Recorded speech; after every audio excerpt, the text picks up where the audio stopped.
So many of you probably had to drive in this on your way to work or school this morning, and it looks like it will be sticking around the next couple of days. Now, light winds, sub-freezing temperatures, and an inversion layer are all ingredients to what creates this. Now, typically when we look at what our pressure looks like, we see that warmer air sticks to the bottom of the surface and gradually gets colder as it increases. For an inversion, this is simply flipped, and we see the cooler temperatures are near the surface, trapping pollutions, and then the warmer air is above. Now, I did speak with our very own Chris Larson, and he has an analogy for also how this inversion layer works. If you think about the inversion like the flue on a fireplace, if that flue is closed, the smoke rises into it, it's going to spill out into the room, it can't escape.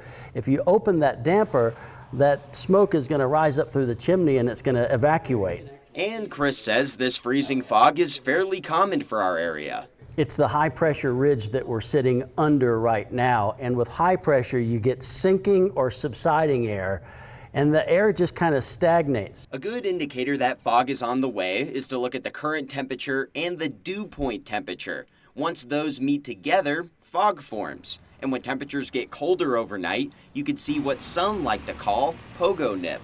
So fog is a cloud that forms at the ground, and what happens is you have all of that atmospheric moisture in that cloud, and you also have the sub-freezing temperatures.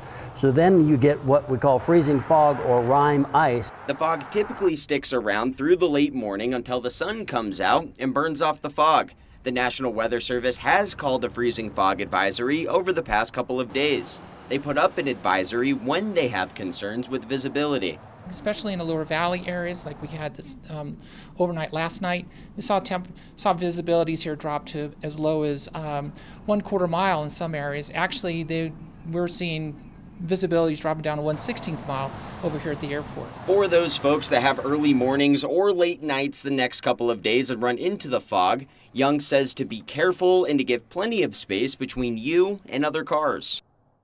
Now this fog and these inversions will stick around until we see some wind to break things up, which we are expecting to see that by the end of the week. Covering Stormwatch, Jaden Urban, 2 News Nevada.